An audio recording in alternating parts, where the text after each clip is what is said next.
স্নেহের ছাত্ররা, কেমন আছো তোমরা? তোমাদের কাছে কথা দিয়েছিলাম, আবার এসে গেছি আমি তোমাদের ভার্চুয়াল ক্লাস নিয়ে। আজকে আমরা বায়ুমণ্ডলের উপরের চতুর্থ পর্ব করব। আহ, তোমরা বিগত তিনটে ভার্চুয়াল ক্লাস পরপর তোমরা দেখেছো, সেখানে আমরা বায়ুমণ্ডলের বিভিন্ন অংশ নিয়ে আমরা আলোচনা করেছি। আজকে আমরা বায়ুমণ্ডলের আরেকটি বিষয় নিয়ে আলোচনা করব, যেটা হচ্ছে বায়ু প্রবাহ। এটা আমি আগেও তোমাদের বলে রেখেছিলাম। তো এই বায়ুমণ্ডলের উপরে চতুর্থ যে ভার্চুয়াল ক্লাস, সেই ভার্চুয়াল ক্লাসে আমরা যে যে বিষয়গুলো নিয়ে আলোচনা করব, আমি সংক্ষিপ্তভাবে সেগুলোকে এখানে সাজিয়ে রেখেছি, যে আমরা এই বিষয়গুলো নিয়ে একটা একটা করে পড়ব, তোমরাও পড়বে। এক হচ্ছে বায়ু প্রবাহের সংজ্ঞা ও কারণ। দ্বিতীয় হচ্ছে বায়ু প্রবাহ সংক্রান্ত কয়েকটি সূত্র আমরা এখানে পড়ব। তৃতীয় হচ্ছে বায়ু প্রবাহের শ্রেণীবিভাগ নিয়ে পড়ব, যেখানে আমরা নিয়ত বায়ু, সাময়িক বায়ু, স্থানীয় বায়ু, আকস্মিক বায়ু, এই 4 রকম বায়ু প্রবাহ সম্পর্কে আমরা জানব। চতুর্থ হচ্ছে জেট বায়ু, এবং শেষে হচ্ছে মৌসুমী বায়ুর সঙ্গে এই জেট বায়ুর সম্পর্ক কি, এটাও আমরা পড়ব। এছাড়াও প্রতিবার যেরকম থাকে প্রত্যেকটা ভার্চুয়াল ক্লাসের শেষে যে একটা অ্যাক্টিভিটি টাস্ক তোমাদের জন্য থাকে, এবারও সেটা রয়েছে। এবার মনে হয় সেটা অ্যাক্টিভিটি টাস্ক 7 হবে, সেটা রয়েছে। এবং এর আগের ভার্চুয়াল ক্লাস থেকে আমরা যেটা শুরু করেছি সেটা হচ্ছে যে ম্যাপ পয়েন্টিং। আজকের ক্লাসের শেষেও কিন্তু ম্যাপ পয়েন্টিং এর উপরে কিছু কাজ আমি তোমাদের দিয়ে দেব। তাহলে চলো শুরু করা যাক আজকের বায়ুমণ্ডলের চতুর্থ পর্ব, অর্থাৎ বায়ু প্রবাহ। প্রথমেই দেখো আমরা বায়ু প্রবাহের সংজ্ঞা এবং কারণ এগুলো একটুখানি দেখে নিই। কি বলা হচ্ছে সংজ্ঞাতে? বলছে যে ভূপৃষ্ঠের সাথে সমান্তরালে উচ্চচাপ অঞ্চল থেকে নিম্নচাপ অঞ্চলের দিকে বায়ুর চলাচলকে বায়ু প্রবাহ বা উইন্ড বলে। এক্ষেত্রে উল্লম্বভাবে বায়ুর চলাচলকে বায়ু স্রোত বা এয়ার কারেন্ট বলে। এই ডান দিকে একটা ছবি দেখো দেওয়া রয়েছে, নীল রঙের একটা অ্যারো চিহ্ন, আর বাঁ দিকে একটা লাল রঙের অ্যারো চিহ্ন। নীল রঙের অ্যারো চিহ্নটা দিয়ে ঠান্ডা বাতাসকে বোঝানো হয়েছে, কুল এয়ার লেখা আছে এখানে। আর লাল রঙের অ্যারো চিহ্নটা দিয়ে ওয়ার্ম এয়ার, অর্থাৎ উষ্ণ বাতাসকে দেখানো হয়েছে। শীতল বাতাস এটা যেহেতু ভারী হয়, তার জন্য এই বাতাস আস্তে আস্তে নিচের দিকে নামছে। ভূপৃষ্ঠ সংলগ্ন এই অংশটা হচ্ছে ভূপৃষ্ঠ। ভূপৃষ্ঠ সংলগ্ন হয়ে ভূপৃষ্ঠের সাথে সমান্তরালভাবে যখন এই বায়ু চলাচল করছে, এইটাকে আমরা কিন্তু তখন বলছি বায়ু প্রবাহ। কিন্তু যখন এই ঠান্ডা বাতাস নিচের দিকে নামছে উল্লম্বভাবে, বা এই অঞ্চলের উষ্ণ বাতাস হালকা হয়ে উল্লম্বভাবে ঊর্ধ্বগামী হচ্ছে, এই অধোগামী বা এই ঊর্ধ্বগামী বাতাসকে কিন্তু আমরা, বায়ু চলাচলকে কিন্তু আমরা বলবো বায়ু স্রোত বা এয়ার কারেন্ট। সুতরাং এইভাবেই কিন্তু আমরা উইন্ড আর এয়ার কারেন্ট মানে বায়ু প্রবাহ আর বায়ু স্রোতের মধ্যে কিন্তু আমরা পার্থক্য করতে পারি। বায়ু প্রবাহ হচ্ছে ভূপৃষ্ঠের সাথে সমান্তরালে প্রবাহিত হচ্ছে, আর বায়ু স্রোত ভূপৃষ্ঠের সাথে উল্লম্বভাবে ঊর্ধ্বগামী বা অধোগামী হতে পারে। এরপর দেখো বায়ু প্রবাহের কারণ, এখানে তিনটি বিষয়কে উল্লেখ করা হয়েছে। একটা হচ্ছে বায়ুচাপের পার্থক্য, দ্বিতীয় হচ্ছে কোরিওলিস বল বা দিক বিক্ষেপক বল, আর তৃতীয় হচ্ছে উষ্ণতার পার্থক্য। বায়ুচাপের পার্থক্য এটা নিয়ে কিন্তু আমরা এর আগের যে ভার্চুয়াল ক্লাসটা করেছি, যেখানে আমরা বায়ুর চাপ নিয়ে পড়েছি, সেখানে কিন্তু এটা নিয়ে বিস্তৃত আলোচনা ছিল। বিশেষ করে সেই অংশটা তোমরা একটুখানি মনে করার চেষ্টা করো, যেখানে আমি বায়ু চাপ ঢাল নিয়ে একটা আলাদা স্লাইড করেছিলাম। কিভাবে দুটো স্থানের মধ্যে বায়ুর চাপের পার্থক্যের ফলে উচ্চচাপ থেকে নিম্নচাপের দিকে কিভাবে বায়ুর চাপ ঢাল বলের প্রভাবে বাতাস প্রবাহিত হবে, সেটা সেখানে দেখানো হয়েছিল। এটাও কিন্তু বায়ু প্রবাহের মূল কারণ, অর্থাৎ বায়ুচাপের পার্থক্য। দ্বিতীয় হচ্ছে কোরিওলিস বল। এটা পৃথিবীর আবর্তন গতিবেগ জনিত একটি বল, যার প্রভাবে বায়ু সোজাসুজি প্রবাহিত না হয়ে কিছুটা বেঁকে প্রবাহিত হয়। এটা আমরা ডিটেলস এর পরে আমরা পড়বো। উত্তর গোলার্ধের ক্ষেত্রে ডান দিকে বা দক্ষিণ গোলার্ধের ক্ষেত্রে বাঁ দিকে প্রবাহিত হয়, সেই বিষয়টাই এখানে বলা হয়েছে। এটাও কিন্তু বায়ু প্রবাহের একটা কারণ। আর তৃতীয় হচ্ছে উষ্ণতার পার্থক্য। এই উষ্ণতাকে এই কারণে বলা হচ্ছে, উষ্ণতার পার্থক্য না হলে তো বায়ুর চাপের পার্থক্য হবে না, আর বায়ুর চাপের পার্থক্যই তো বায়ু প্রবাহের মূল কারণ। সুতরাং এই বায়ুর চাপ আর উষ্ণতার পার্থক্য কিন্তু একটার সাথে আরেকটা অঙ্গাঙ্গিভাবে যুক্ত। সুতরাং এই উষ্ণতার পার্থক্যও কিন্তু প্রকারান্তরে বায়ু প্রবাহ সৃষ্টির একটা অন্যতম কারণ। সুতরাং এই তিনটে কারণকে আমরা বায়ু প্রবাহ সৃষ্টির মূল কারণ হিসেবে এখানে উল্লেখ করছি। এবার বায়ু প্রবাহ সংক্রান্ত কয়েকটি তথ্য এখানে দেখো, যে বায়ু প্রবাহের দিক পরিমাপক যন্ত্রের নাম কি? বাত পতাকা। বায়ু প্রবাহের গতিবেগ পরিমাপক যন্ত্রের নাম কি? অ্যানিমোমিটার। বায়ুর গতিবেগের একক কি? এখানে বলা হচ্ছে নট, যেখানে 1 নট মানে হচ্ছে 1.877 কিলোমিটার প্রতি ঘন্টা। এটা হচ্ছে বায়ুর গতিবেগের একক। আর বায়ু প্রবাহের শক্তি পরিমাপক স্কেল কি? না বিউফোর্ড স্কেল, যে বিউফোর্ড স্কেলে 1 থেকে 12 পর্যন্ত বায়ু প্রবাহের গতিবেগ অনুসারে তাকে স্কেলিং করা হয়, তাকে ভাগ করা হয়।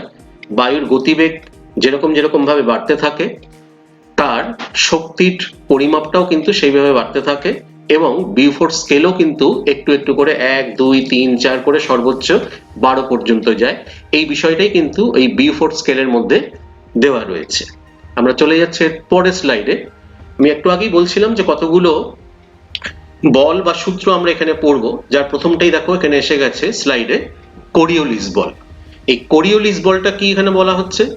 না পৃথিবীর আবর্তন গতিজনিত কারণে ভূপৃষ্ঠের গতিশীল প্রাকৃতিক বস্তুর ওপর যে দিক বিক্ষেপ শক্তি সৃষ্টি হয় তাকে কোরিওলিস বল বলে। 1835 সালে ফরাসি গণিতজ্ঞ গ্যাসপার ডি কোরিওলিস এটি আবিষ্কার করেন। নিচে দেখো তার একটা ছবি এখানে দেওয়া রয়েছে এবং তার জীবৎকালটা এখানে দেওয়া রয়েছে। তিনি ফ্রান্সের অধিবাসী। তিনি প্রথম এই কোরিওলিস বলের কথা বললেন, যেটা হচ্ছে মূলত পৃথিবীর আবর্তন গতির ফলে কিন্তু সৃষ্টি। এই বল গতিশীল বস্তুর সাথে সমকোণে কাজ করে সোজা পথ থেকে তার দিক বিক্ষেপ ঘটায়। তবে এতে কিন্তু গতিবেগের কোনো তারতম্য হয় না। এই বলের প্রভাব নিরক্ষরেখায় শূন্য, এবং ক্রমশ যত আমরা মেরুর দিকে যাব তত কিন্তু এই বলের পরিমাণ বাড়তে বাড়তে উভয় মেরুতে এই কোরিওলিস বল কিন্তু সব থেকে বেশি হয়, অর্থাৎ উভয় মেরুতে দিক বিক্ষেপ সর্বোচ্চ হবে, আর নিরক্ষীয় অঞ্চলে এই বিক্ষেপের পরিমাণ কিন্তু সর্বনিম্ন হবে। এরপরে দেখো ফেরেলের সূত্র। এটাও কিন্তু কিছুটা ওই কোরিওলিস বল থেকেই এসেছে। তোমরা সালটাও এখানে দেখতে পাচ্ছ, এটা 1855 সালে, আর কোরিওলিস বল 1835 সালে প্রথম গ্যাসপার ডি কোরিওলিস নিয়ে আসলেন। 1855 সালে মার্কিন বিজ্ঞানী ফেরেল পৃথিবীর আবর্তনের ফলে সৃষ্ট কোরিওলিস বল পর্যালোচনা করে সূত্র আকারে বলেন যে কোরিওলিস বলের কারণে ভূপৃষ্ঠে বায়ু সমুদ্র স্রোত প্রবাহকালে সোজাসুজি প্রবাহিত না হয়ে উত্তর গোলার্ধে ডান দিকে এবং দক্ষিণ গোলার্ধে বাম দিকে বেঁকে প্রবাহিত হয়। একেই বলা হয় ফেরেলের সূত্র। আমি একটু আগেই বায়ু প্রবাহের কারণের মধ্যে এটার কথাই একটুখানি বলছিলাম, যে বাতাসের যে দিক বিক্ষেপ ঘটছে, এটা তো আমরা দেখলাম যে কোরিওলিস বলের কারণেই দিক বিক্ষেপ ঘটছে, কিন্তু কোন দিকে কতটা হচ্ছে, কোন গোলার্ধে ডান দিকে বা কোন গোলার্ধে বাঁ দিকে বা কতটাই বা হচ্ছে, এই বিষয়টা কিন্তু মার্কিন বিজ্ঞানী ফেরেল সর্বপ্রথম জনসমক্ষে আনলেন। এইখানে দেখো একটা ছবির মাধ্যমে এখানে দেখানো হয়েছে যে উত্তর গোলার্ধের ক্ষেত্রে এটা ছিল সোজা পথ। অ্যারো চিহ্নটা একটুখানি দেখো বা কার্সারটা একটু দেখো, এটা হচ্ছে সোজা পথ, লেখা রয়েছে ইন্টেন্ডেড পাথ, অর্থাৎ এই পথেই বাতাসের যাওয়ার কথা ছিল, কিন্তু এই যে ব্রোকেন লাইনটা দেওয়া রয়েছে এটা হচ্ছে অ্যাকচুয়াল পাথ, অর্থাৎ এইটা হচ্ছে বাস্তবিক বায়ুর গতিপথ এই দিকটা। অর্থাৎ উত্তর গোলার্ধের ক্ষেত্রে কিন্তু সোজা পথ পরিত্যাগ করে কিছুটা ডান দিকে বেঁকে গেল। এই বিষয়টাই কিন্তু ফেরেল বলে গেছেন। আর দক্ষিণ গোলার্ধের ক্ষেত্রে এটা বাঁ দিকে বেঁকে যাচ্ছে। ঠিক আছে, আমরা চলে যাচ্ছি পরের স্লাইডে। এখানে আরেকটি সূত্রের কথা বলা হচ্ছে, যার নাম হচ্ছে বাইস ব্যালট সূত্র।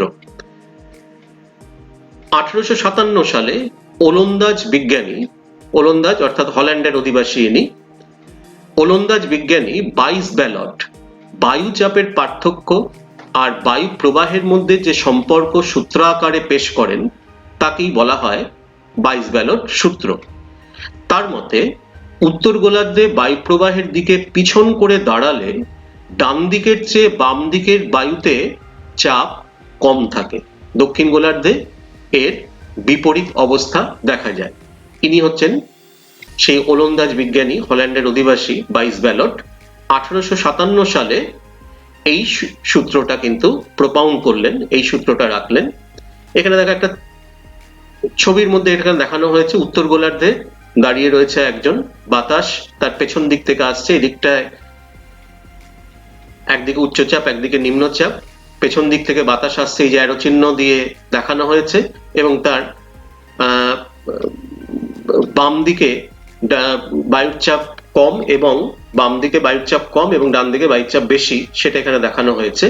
এবং একদম ডান দিকে এই যে ছবিটা, এটাও কিন্তু উত্তর গোলার্ধের একটা সিচুয়েশনাল ফটোগ্রাফ, কিছুটা কল্পনা করে নেওয়া হয়েছে। একটা দড়ির ওপর দিয়ে একজন হাঁটছে এবং দুটো দড়ি ব্রিজের মতন, অনেকটা দুটো দড়িতে হাত রয়েছে, একটা দড়িতে তার ডান হাত আর একটা দড়িতে তার বাঁ হাত।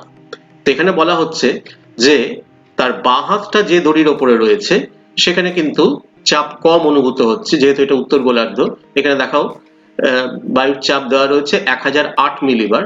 আর ডান হাতটা যে দড়ির ওপরে রয়েছে এটাকে যদি আমরা একটা সমচাপ রেখার সাথে তুলনা করি, তাহলে এখানে কিন্তু বায়ুর চাপ 1012 মিলিবার, অর্থাৎ তার ডান দিকে বায়ুর চাপ বেশি, বাঁ দিকে কিন্তু বায়ুর চাপ কম। এটা হচ্ছে উত্তর গোলার্ধের ক্ষেত্রে। দক্ষিণ গোলার্ধ হলে এটা কিন্তু সম্পূর্ণ উল্টো হতো। ঠিক আছে, তো এরপরে আমরা চলে যাচ্ছি এই চ্যাপ্টারটার মূল অংশে, যেখানে আমরা বায়ু প্রবাহের শ্রেণী বিভাগগুলো নিয়ে আলোচনা করব। প্রথমেই শ্রেণী বিভাগগুলো একটা তালিকার মধ্যে করে, একটা টেবিলের মধ্যে করে দেখানো হয়েছে তোমাদের বোঝার সুবিধার জন্য। দেখো, বায়ু প্রবাহকে তার প্রবাহের স্থায়িত্বকাল বা উৎপত্তি অনুসারে আমরা মূলত 4 ভাগে ভাগ করি। কি সেই 4টে ভাগ? এই যে নিয়ত বায়ু, সাময়িক বায়ু, স্থানীয় বায়ু আর আকস্মিক বায়ু। এই প্রত্যেক ধরনের বায়ু প্রবাহের মধ্যেও কিন্তু আবার কিছু শ্রেণী বিভাগ রয়েছে। যেমন নিয়ত বায়ু 3 ভাগে বিভক্ত: আয়ন বায়ু, 2 হচ্ছে পশ্চিমা বায়ু আর 3 হচ্ছে মেরু বায়ু। সাময়িক বায়ু বছরের একটা নির্দিষ্ট সময় বা দিনের একটা নির্দিষ্ট সময় প্রবাহিত হওয়া বায়ু। সেটাও কিন্তু আমাদের মধ্যশিক্ষা পর্ষদের সিলেবাস অনুসারে আমাদের 5টা সাময়িক বায়ু প্রবাহ সম্পর্কে পড়তে হবে। একটা হচ্ছে স্থলবায়ু ও সমুদ্র বায়ু, আর একটা হচ্ছে মৌসুমী বায়ু, আর একটা হচ্ছে পার্বত্য বায়ু আর উপত্যকা বায়ু। এই 5টা। স্থানীয় বায়ু, যে বায়ু প্রবাহগুলো একটা নির্দিষ্ট স্থানের মধ্যেই সীমাবদ্ধ থেকে প্রবাহিত হয়, সেই স্থানীয় বায়ু বহু রকমের হয়। তো তার মধ্যে থেকে 6টি স্থানীয় বায়ু আমাদের মধ্যশিক্ষা পর্ষদের যে স্থিরীকৃত সিলেবাস, সেই সিলেবাসের মধ্যে রয়েছে। যেমন ফন, চিনুক, সিরোক্কো, লু, মিস্ট্রাল আর বোড়া। এর মধ্যে প্রথম 4টে এটা কিন্তু উষ্ণ প্রকৃতির স্থানীয় বায়ু, আর শেষের দুটো শীতল স্থানীয় বায়ু। এগুলো আমরা পরে পড়ব। আর আকস্মিক বায়ু 2 রকমের, এক হচ্ছে ঘূর্ণবাত আর একটা হচ্ছে প্রতিভ ঘূর্ণবাত। এটাও আমরা পরে পড়ব। তাহলে যাওয়া যাক এরপরে নিয়ত বায়ু প্রবাহ সম্পর্কে। প্রথম যে বায়ু প্রবাহের শ্রেণী বিভাগ, এখানে দেখো বলা হচ্ছে যে নিয়ত বায়ু প্রবাহ কোনগুলোকে আমরা বলছি না, পৃথিবীর স্থায়ী চাপ বলয়গুলির সাথে সামঞ্জস্য রেখে যেসব বায়ু সারা বছর ধরে নিয়মিতভাবে নির্দিষ্ট পথে, নির্দিষ্ট দিকে ও গতিবেগে প্রবাহিত হয় তাদের নিয়ত বায়ু বা প্ল্যানেটারি উইন্ড বলে। ইহা 3 প্রকার: আয়ন বায়ু, পশ্চিমা বায়ু আর মেরু বায়ু। এটা আমরা আগের স্লাইডেই আমরা শ্রেণী বিভাগের মধ্যে দেখেছি। অর্থাৎ নিয়ত বায়ু প্রবাহ মানে হচ্ছে আমরা যে বায়ুর চাপ এর আগের ভার্চুয়াল ক্লাসে পড়েছিলাম, সেখানে আমরা বায়ুর চাপ বলয় দেখেছিলাম 7টা। ঠিক আছে, তো সেই 7টা চাপ বলয়ের মাঝখানে মধ্যবর্তী যে অঞ্চলগুলো রয়েছে, সেই চাপ বলয়গুলোর মধ্যবর্তী স্থানগুলোতেই কিন্তু উচ্চচাপ থেকে নিম্নচাপ বায়ু তৈরি হচ্ছে, যে বায়ু প্রবাহগুলো নিয়মিতভাবে নির্দিষ্ট দিকে এবং নির্দিষ্ট গতিবেগে প্রবাহিত হওয়ায় এগুলোকে আমরা নিয়ত বায়ু বা প্ল্যানেটারি উইন্ড বলছি। এবার সেগুলো ভৌগোলিক অঞ্চল ভেদে তাদের 3টে অঞ্চলের 3টে নামকরণ করা হয়েছে, আয়ন বায়ু, পশ্চিমা বায়ু, মেরু বায়ু। এইখানে তোমরা ভূগোলকের মধ্যে এগুলো দেখতে পাচ্ছ, এই যে অ্যারো চিহ্ন দিয়ে কার্সারটা একটু দেখো, এই অংশটা হচ্ছে আয়ন বায়ুর প্রবাহ পথ। ঠিক আছে, ট্রেড উইন্ডস বলা হয়েছে।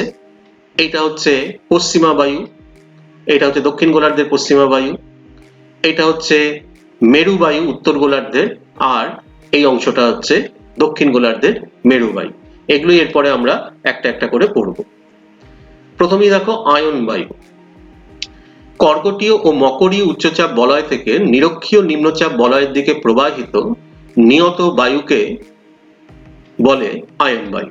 তাহলে এই দুটো উচ্চচাপ থেকে নিরক্ষীয় নিম্নচাপ বলয়ের দিকে, আমি একটু আগেই বললাম যে চাপ বলয়গুলোর সাথে সামঞ্জস্য বজায় রেখেই কিন্তু উচ্চচাপ থেকে নিম্নচাপের দিকে এই নিয়ত বায়ু প্রবাহগুলো সৃষ্টি হয়েছে। সুতরাং তোমাদের এই চাপ বলয়গুলোরও কিন্তু এখানে মনে রাখতে হবে যে কোন বায়ু কোন চাপ বলয়ের মধ্যে প্রবাহিত হচ্ছে, সেগুলো কিন্তু অত্যন্ত গুরুত্বপূর্ণ।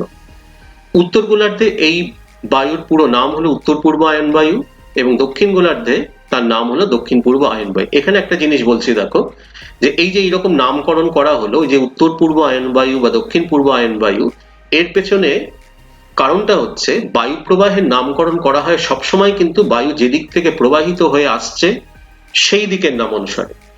যদি কোনো বায়ু উত্তর দিক থেকে প্রবাহিত হয়ে আসে, তাহলে সেই বাতাসকে কিন্তু আমরা বলবো উত্তরে বাতাস। অর্থাৎ এই ক্ষেত্রে এই যে আয়ন বায়ুর ক্ষেত্রে আমরা উত্তর গোলার্ধের ক্ষেত্রে বলছি উত্তর পূর্ব আয়ন বায়ু, তার মানে উত্তর গোলার্ধের আয়ন বায়ু উত্তর পূর্ব কোণ থেকে উৎপন্ন হয়ে কিন্তু প্রবাহিত হয়ে আসছে, যার জন্য তার নামকরণ করা হয়েছে উত্তর পূর্ব আয়ন বায়ু। দক্ষিণ গোলার্ধেও কিন্তু ঠিক একইভাবে দক্ষিণ পূর্ব দিক থেকে উৎপন্ন হয়ে আসছে, তার জন্য এর নামকরণ করা হয়েছে দক্ষিণ পূর্ব আয়ন বায়ু। আর এই রকম উত্তর পূর্ব বা দক্ষিণ পূর্ব কোণ ধরে আসার পেছনে প্রধান কারণটাই হচ্ছে কিন্তু ওই সেই দিক বিক্ষেপক বল, যেটাকে আমরা কোরিওলিস বল বলেছিলাম। সেই কোরিওলিস বলের জন্যই কিন্তু বাতাস উচ্চচাপ থেকে নিম্নচাপের দিকে সরাসরি প্রবাহিত না হয়ে ফেরেলের সূত্র অনুসারে উত্তর গোলার্ধের ক্ষেত্রে ডান দিকে এবং দক্ষিণ গোলার্ধের ক্ষেত্রে বাঁ দিকে বেঁকে প্রবাহিত হওয়ার কারণেই কিন্তু এই আয়ন বায়ু, এরপরে আমরা পশ্চিমা বায়ু বা মেরু বায়ুর ক্ষেত্রেও কিন্তু এইরকম দিকগুলোর কথা উল্লেখ করব। যেমন এখানে আমরা বললাম যে উত্তর পূর্ব আয়ন বায়ু আর দক্ষিণ পূর্ব আয়ন বায়ু। আয়ন বায়ু সম্পর্কে দুটো জিনিস এখানে একটুখানি দেখে নাও, যে উত্তর গোলার্ধে স্থলভাগ বেশি থাকায় ঘর্ষণজনিত বাধার কারণে এখানে এই বায়ুর গতিবেগ ঘন্টায় 16 কিলোমিটার, কিন্তু দক্ষিণ গোলার্ধে জলভাগের আধিক্য থাকায় এখানে এই বায়ুর গতিবেগ ঘন্টায় প্রায় 24 কিলোমিটার। অর্থাৎ বায়ুর গতিবেগ জনিত একটা পার্থক্য আমরা পৃথিবীর উভয় গোলার্ধে দেখতে পাচ্ছি, উত্তর গোলার্ধে এবং দক্ষিণ গোলার্ধে, এবং এটা কিন্তু সারা বছর ধরেই কিন্তু একই থাকে। অর্থাৎ উত্তর গোলার্ধের বায়ু প্রবাহ সারা বছর ধরেই কিন্তু মোটামুটি ওই 16 কিলোমিটার প্রতি ঘন্টা এই বেগেই প্রবাহিত হয়, আর দক্ষিণ গোলার্ধে সেটা 24 কিলোমিটার প্রতি ঘন্টা এই বেগে প্রবাহিত হয়। কারণটা তো তোমরা এখানে দেখলেই, যে উত্তর গোলার্ধ সেখানে স্থলভাগ বেশি রয়েছে, তার ফলে স্থলভাগ থাকার কারণে সেখানে ঘর্ষণজনিত বাধার পরিমাণটা বেশি, যেটা দক্ষিণ গোলার্ধে অত্যন্ত কম। তার ফলে দক্ষিণ গোলার্ধের আয়ন বায়ুর গতিবেগ বেশি, আর উত্তর গোলার্ধের আয়ন বায়ুর গতিবেগ কিন্তু কিছুটা কমে যাচ্ছে। এটা শুধু আয়ন বায়ুর ক্ষেত্রে নয়, পশ্চিমা বায়ুর ক্ষেত্রেও কিন্তু এই একই জিনিস প্রযোজ্য। আরেকটি বিষয় অত্যন্ত গুরুত্বপূর্ণ, শেষ অংশটা এখানে দেখো, যে আয়ন বায়ুর গতিপথে মহাদেশের পশ্চিমাংশে একাধিক উষ্ণ মরুভূমির সৃষ্টি হয়েছে, যেমন সাহারা, কালাহারি, আটাকামা ইত্যাদি।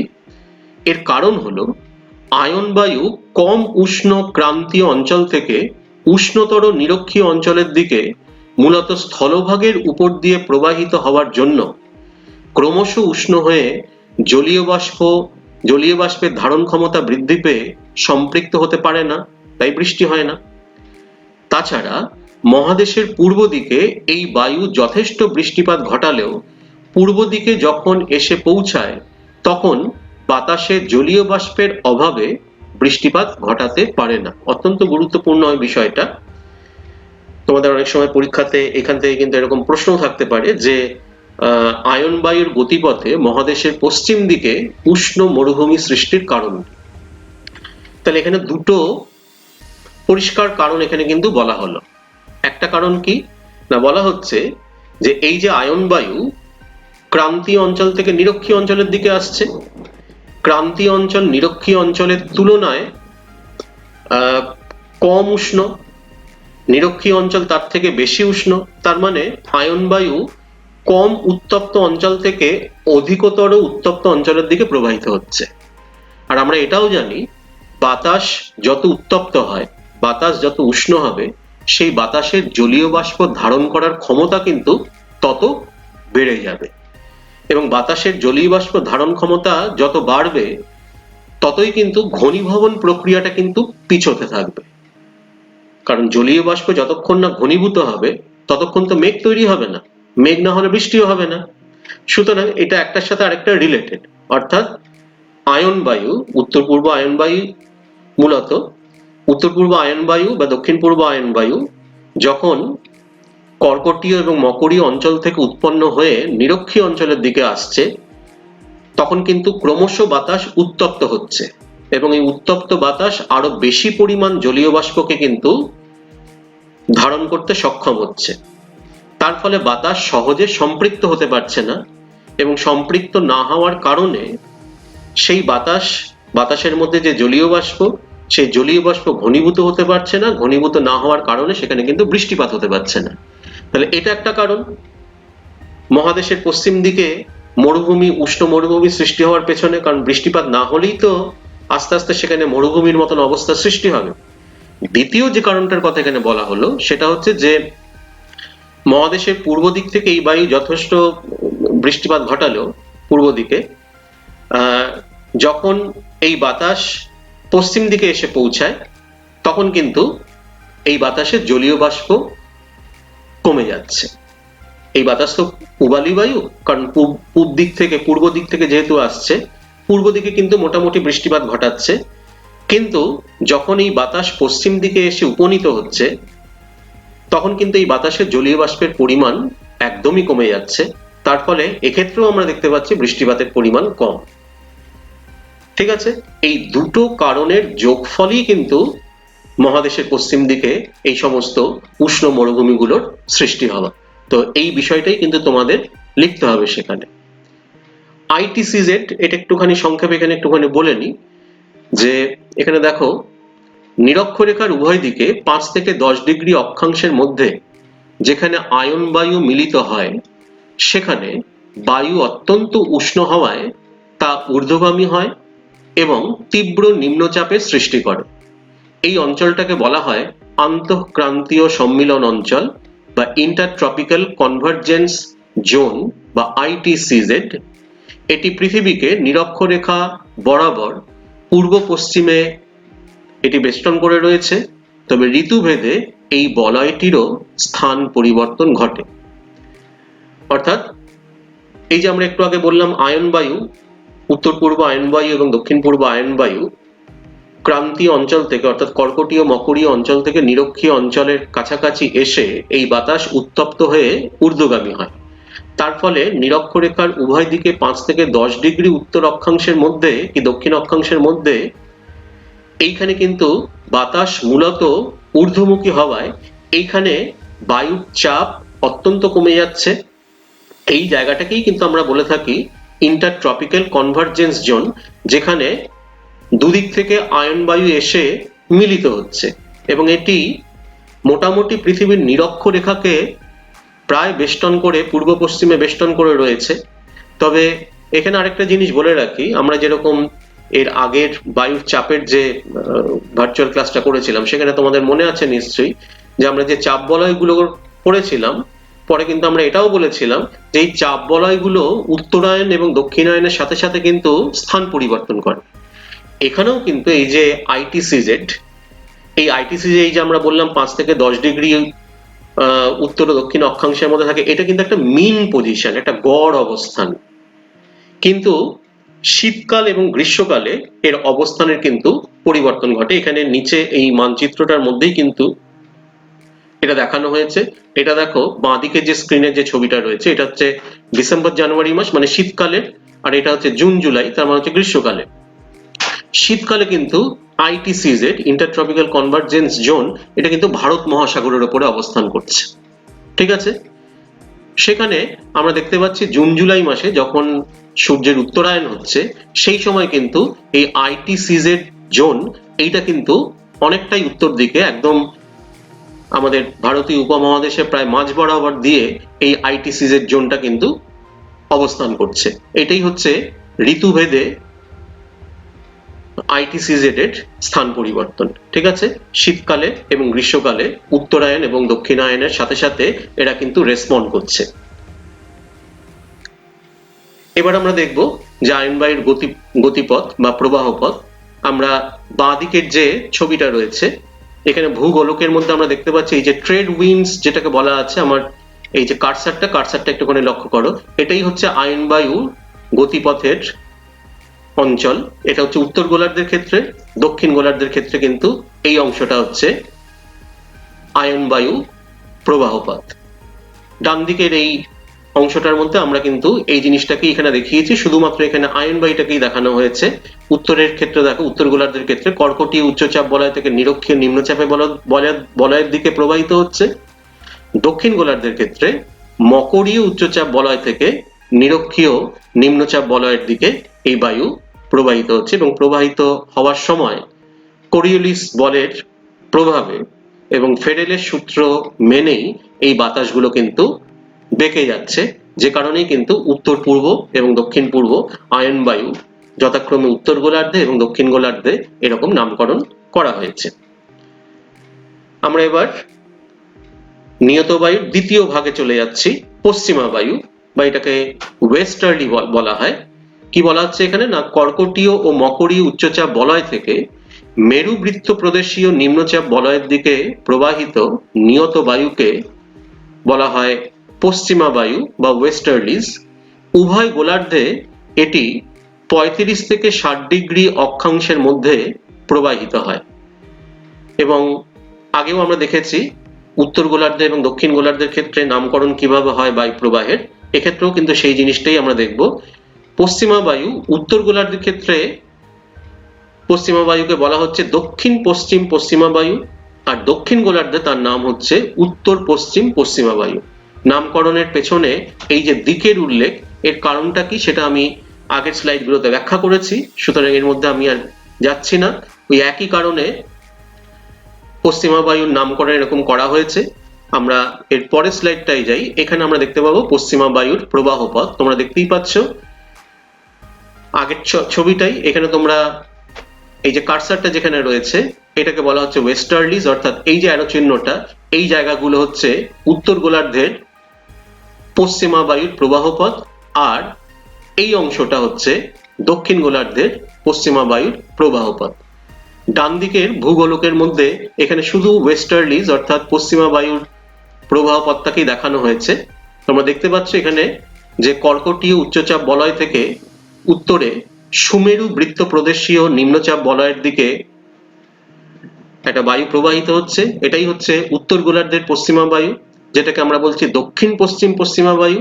একই রকম ভাবে দক্ষিণ গোলার্ধে মকরীয় উচ্চচাপ বলয় থেকে কুমেরু বৃত্ত প্রদেশীয়, যেখানটা আমার অ্যারো চিহ্নটা অর্থাৎ কারসারটা রয়েছে সেটা দেখো, এই কুমেরু বৃত্ত প্রদেশীয় নিম্নচাপ বলয়ের দিকে যে পশ্চিমা বায়ু প্রবাহিত হচ্ছে তাকে বলা হচ্ছে উত্তর পশ্চিম পশ্চিমা বায়ু। ওই একইভাবে কোরিওলিস বল এবং ফেরেলের সূত্র অনুসারেই কিন্তু এরা উত্তর গোলার্ধে দক্ষিণ পশ্চিম দিক থেকে এবং দক্ষিণ গোলার্ধে উত্তর পশ্চিম দিক থেকে কিন্তু প্রবাহিত হচ্ছে। পশ্চিমা বায়ুর ক্ষেত্রে এটা অত্যন্ত গুরুত্বপূর্ণ। আমরা সাহসী পশ্চিমা বায়ু বা ব্রেভ ওয়েস্টার্লিজ নির্দিষ্ট কিছু অংশকে আমরা বলে থাকি পশ্চিমা বায়ুর, সেটাই এখানে বলা হয়েছে। দেখো যে পৃথিবীর দক্ষিণ গোলার্ধে স্থলভাগের তুলনায় জলভাগের পরিমাণ বেশি থাকায় 40 থেকে 60 ডিগ্রি দক্ষিণ অক্ষাংশ বরাবর উত্তর পশ্চিম পশ্চিমা বায়ু বিনা বাধায় প্রবল বেগে তীক্ষ্ণ শব্দ করে প্রবাহিত হয়। একে সাহসী পশ্চিমা বায়ু বলা হয়। এই অংশে বায়ু প্রবাহ অক্ষাংশ অনুসারে 3টি পৃথক নামে পরিচিত। আমরা একটু আগেই বলেছি যে দক্ষিণ গোলার্ধে সবসময় কিন্তু বায়ুর গতিবেগ গুলো বেশি হচ্ছে, তার কারণ জলভাগের পরিমাণ বেশি। এখানেও ঠিক তাই হয়েছে, অর্থাৎ উত্তর গোলার্ধের তুলনায় দক্ষিণ গোলার্ধে পশ্চিমা বায়ু বেশিরভাগটাই কিন্তু সমুদ্রের ওপরে অর্থাৎ জলভাগের ওপর দিয়ে প্রবাহিত হওয়ার ফলে এখানে কিন্তু বায়ু প্রবাহ এবং সমুদ্র জলের সাথে একটা যে ফ্রিকশন, তার ফলে একটা আওয়াজ তৈরি হয়, সশব্দে এখানে বায়ু প্রবাহিত হয়। যে কারণে আমরা 40 ডিগ্রি, 50 ডিগ্রি বা 60 ডিগ্রি দক্ষিণ অক্ষাংশের পশ্চিমা বায়ুর 3টে আলাদা আলাদা নামকরণ করেছি আমরা। যেমন 40 ডিগ্রি দক্ষিণ অক্ষাংশের পশ্চিমা বায়ুকে বলা হচ্ছে গর্জনশীল চল্লিশা, 50 ডিগ্রি দক্ষিণ অক্ষাংশের পশ্চিমা বায়ুকে বলা হচ্ছে প্রোধনমত্ত 50, আর 60 ডিগ্রি দক্ষিণ অক্ষাংশের পশ্চিমা বায়ুকে বলা হচ্ছে তীক্ষ্ণ চিৎকারকারী 60। ইংরেজিতে এগুলো কি বলা হচ্ছে না, রোরিং 40s, ফিউরিয়াস 50s আর স্ট্রাইকিং বা স্ক্রিমিং 60s। আমরা পরের স্লাইডে এদের গতিপথগুলো দেখব। ডান দিকে দেখো উত্তাল সমুদ্রকে দেখানো হচ্ছে যে দক্ষিণ গোলার্ধের এই 40 থেকে 60 ডিগ্রি দক্ষিণ অক্ষাংশে সমুদ্র কিন্তু এইরকমই উত্তাল থাকে এবং সশব্দে বাতাস প্রবাহিত হয় জলের সাথে সংঘর্ষে এবং আওয়াজ তৈরি হয়। যে কারণে এই দেখো গর্জনশীল 40-এর অংশ, এই যে ক্রোধনমত্ত 50, ফিউরিয়াস 50s, আর এই অংশটা হচ্ছে তীক্ষ্ণ চিৎকারকারী 60। ঠিক আছে, দক্ষিণ গোলার্ধে কিন্তু এটা দেখতে পাওয়া যাচ্ছে, উত্তর গোলার্ধে কিন্তু এরকম দেখা যায় না। এবার হচ্ছে পশ্চিমা বায়ুর প্রভাব। আসলে জলবায়ুর উপরে পশ্চিমা বায়ুর কিছু নির্দিষ্ট প্রভাব রয়েছে, যেমন আমরা আয়ন বায়ুর ক্ষেত্রেও পড়ে এসেছিলাম, ঠিক সেই রকম কয়েকটা নির্দিষ্ট প্রভাব এখানে আমরা দেখব। মূলত 4টে কথা এখানে বলা হয়েছে, একটা একটা করে আমরা দেখি। প্রথমটা যেমন বলা হচ্ছে যে পৃথিবীর মধ্য অক্ষাংশে মহাদেশের পশ্চিম প্রান্তে শীতকালে বৃষ্টিপাত ঘটায় এই পশ্চিমা বায়ু। দ্বিতীয় হচ্ছে উষ্ণ অঞ্চল থেকে এই বায়ু প্রবাহিত হয়ে মেরু প্রদেশীয় অঞ্চলে শীতের তীব্রতাকে অনেকটা কমিয়ে দেয়। আসলে পশ্চিমা বায়ু কর্কটীয় বা মকরীয় উচ্চচাপ বলয় থেকে সুমেরু বা কুমেরু বৃত্তপ্রদেশীয় নিম্নচাপ বলয়ের দিকে যাচ্ছে। কর্কটীয় মকরীয় উচ্চচাপ বলয় থেকে সুমেরু বৃত্তপ্রদেশীয় বা কুমেরু বৃত্তপ্রদেশীয় নিম্নচাপ বলয়ের দিকে যাওয়ার ফলে এই বাতাসটা মূলত অধিক উষ্ণ থেকে কম উষ্ণ স্থানের দিকে প্রবাহিত হচ্ছে। তার ফলে ওই যে 60 থেকে 70 ডিগ্রি উত্তর বা দক্ষিণ অক্ষাংশ যেখানে এই পশ্চিমা বায়ু গিয়ে মিলিত হচ্ছে, সেখানকার বায়ুর উষ্ণতা কিন্তু কিছুটা বেড়ে যাচ্ছে। এই কর্কটীয় বা এই মকরীয় অঞ্চলের থেকে যে উষ্ণ বায়ুটা প্রবাহিত হচ্ছে পশ্চিমা বায়ু রূপে, সেই বায়ু সেখানে গিয়ে পৌঁছানোর কারণে। তৃতীয় বলা হচ্ছে যে ভূমধ্যসাগরীয় জলবায়ু অঞ্চলে এই বায়ুর প্রভাবেই শীতকালীন বৃষ্টিপাত দেখতে পাওয়া যায়। এটা তোমরা ক্লাস 8-এ পড়েছো যে ভূমধ্যসাগরীয় জলবায়ু বা তার বৈশিষ্ট্যের মধ্যে এখানে বলা আছে যে উইন্টার রেনস বা শীতকালীন বৃষ্টিপাত হচ্ছে ভূমধ্যসাগরীয় জলবায়ু সব থেকে বড় বৈশিষ্ট্য। এই অঞ্চলগুলো গ্রীষ্মকালে কিন্তু আয়ন বায়ু এই অঞ্চলের উপর দিয়ে প্রবাহিত হয়, কিন্তু শীতকালে এই অঞ্চলের উপর দিয়ে পশ্চিমা বায়ু প্রবাহিত হয়। ওই যে চাপ বলয়ের স্থান পরিবর্তন, সেই চাপ বলয়ের স্থান পরিবর্তনের জন্যই কিন্তু শীতকাল এবং গ্রীষ্মকালে দুটো ভিন্নধর্মী বাতাস এই অঞ্চলের উপর দিয়ে, অর্থাৎ এই যে ভূমধ্যসাগরীয় জলবায়ু অঞ্চল তার উপর দিয়ে প্রবাহিত হয়। এবং সেই কারণেই শীতকালে যখন এই অঞ্চলের উপর দিয়ে পশ্চিমা বায়ু আসে, সেই পশ্চিমা বায়ু সমুদ্র থেকে জলীয় বাষ্প সংগ্রহ করে নিয়ে আসার কারণে শীতকালে এই অঞ্চলগুলোতে কিন্তু মূলত বৃষ্টিপাত দেখতে পাওয়া যাচ্ছে।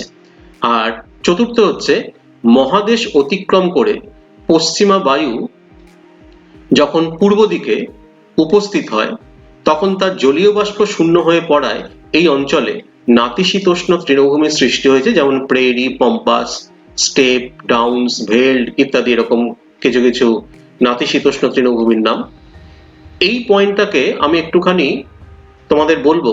আয়ন বায়ুর ক্ষেত্রে আমরা যে অংশটা পড়ছিলাম একটু আগে, দুটো তিনটে আগের স্লাইডে, যে আয়ন বায়ু প্রবাহিত হওয়ার পথে মহাদেশের পশ্চিম দিকে উষ্ণ মরুভূমির সৃষ্টি হচ্ছে। এখানেও কিন্তু অনেকটা দেখো, অনেকটা যেন সেই রকম, যদি এটা বিপরীত ঘটনা। ওইখানে আয়ন বায়ু হচ্ছে পূর্ব দিক থেকে পশ্চিম দিকে প্রবাহিত হচ্ছে, আর এখানে পশ্চিম দিক থেকে পূর্ব দিকে যখন এই বাতাস অর্থাৎ পশ্চিমা বায়ু গিয়ে যখন পৌঁছাচ্ছে, তখন পশ্চিম দিকে যথেষ্ট বৃষ্টিপাত হলেও পূর্ব দিকে কিন্তু আস্তে আস্তে বৃষ্টিপাতের পরিমাণ কমে গিয়ে, এখানে অবশ্য মরুভূমির সৃষ্টি হচ্ছে না, যেটা আয়ন বায়ুর ক্ষেত্রে আমরা দেখেছিলাম, কিন্তু তাহলেও বৃষ্টিপাতের পরিমাণ কমে যাওয়ার কারণে এখানে কিন্তু তৃণভূমির সৃষ্টি হয়েছে। কিছুটা যেন সাযুজ্য দুটো বায়ু প্রবাহের মধ্যে আমরা দেখতে পাচ্ছি, ঠিক আছে, স্বাভাবিক উদ্ভিদের ওপরে। এবং এই নাতিশীতোষ্ণ তৃণভূমিগুলোর নাম তো এখানে আমরা বললামই, প্রেরি, পম্পাস, স্টেপস, ডাউনস ইত্যাদি। এগুলো হচ্ছে কিছু নাতিশীতোষ্ণ তৃণভূমি। সুতরাং এই হচ্ছে পশ্চিমা বায়ুর প্রভাব সামগ্রিক জলবায়ুর ওপরে। এরপরে আমরা মেরুবায়ু। সুমেরু ও কুমেরু উচ্চচাপ বলয় থেকে উভয় মেরুবৃত্ত প্রদেশীয় নিম্নচাপ বলয়ের দিকে প্রবাহিত নিয়ত বায়ুকে বলা হয় মেরুবায়ু বা পোলার উইন্ডস। উভয় গোলার্ধে এই বায়ুর নামকরণ করা হয় এইভাবে: উত্তর গোলার্ধের ক্ষেত্রে উত্তর পূর্ব মেরুবায়ু, দক্ষিণ গোলার্ধের ক্ষেত্রে দক্ষিণ পূর্ব মেরুবায়ু। এখানে তোমাদের একটুখানি লক্ষ্য করতে বলবো যে মেরুবায়ুর নামকরণের ক্ষেত্রে কিন্তু আয়ন বায়ুর সাথে কিন্তু একটা সামঞ্জস্য আমরা দেখতে পাচ্ছি। আয়ন বায়ুর ক্ষেত্রেও কিন্তু আমরা উত্তর গোলার্ধের ক্ষেত্রে উত্তর পূর্ব বলেছিলাম, দক্ষিণ গোলার্ধের ক্ষেত্রে দক্ষিণ পূর্ব বলেছিলাম। এখানেও কিন্তু সেই একই, শুধু বায়ুর নামটা চেঞ্জ হয়ে যাচ্ছে। ওইটার ক্ষেত্রে এখানে আমরা বলেছিলাম আয়ন বায়ু, এখানে কিন্তু আমরা বলছি মেরুবায়ু। অর্থাৎ দিক অনুসারে আয়ন বায়ু আর মেরুবায়ু কিন্তু একই দিক থেকে প্রবাহিত হচ্ছে। এবং ওই একই কথা আবারও বলছি যে কোরিওলিস বল এবং ফেরেলের সূত্র অনুসারেই কিন্তু এই রকম নামকরণ আমরা করেছি বায়ু প্রবাহের। একটা হচ্ছে উত্তর পূর্ব আর একটা হচ্ছে দক্ষিণ পূর্ব মেরুবায়ু। এই স্লাইডে আমরা এই মেরুবায়ুর গতিপথ আমরা দেখাচ্ছি, প্রবাহ পথ আমরা দেখাচ্ছি। যেমন বাঁ দিকের এই ভূগোলকের দেখো একদম ওপরের দিকে এই অংশটা হচ্ছে উত্তর গোলার্ধের মেরুবায়ুর প্রবাহ পথ, আর একদম নিচে এই দেখো পোলার ইস্টার্লিস যেটা লেখা রয়েছে, ঠিক আছে। ইস্টার্লিস বলা হচ্ছে এই কারণে যেহেতু এই বাতাস পূর্ব দিক থেকে প্রবাহিত হচ্ছে, তার জন্য এটাকে পূবালি বাতাস আমরা বলছি, যেরকম ভাবে আমরা আয়ন বায়ুকেও পূবালি বাতাস বলেছি। তো এটা হচ্ছে মেরুর পূবালি বাতাস।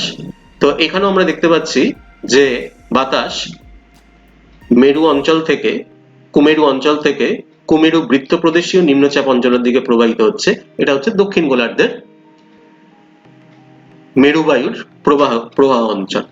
ডান দিকের ছবিতে কিন্তু এই জিনিসটাকেই দেখানো হয়েছে। একটা হচ্ছে উত্তর গোলার্ধের উত্তর পূর্ব মেরুবায়ু উত্তর পূর্ব দিক থেকে আসছে, আর দক্ষিণ গোলার্ধের ক্ষেত্রে দক্ষিণ পূর্ব মেরুবায়ু দক্ষিণ পূর্ব দিক থেকে আসছে, যেটা আমি একটু আগেই এই ছবিটা দিয়ে আমি তোমাদেরকে বললাম, ঠিক আছে।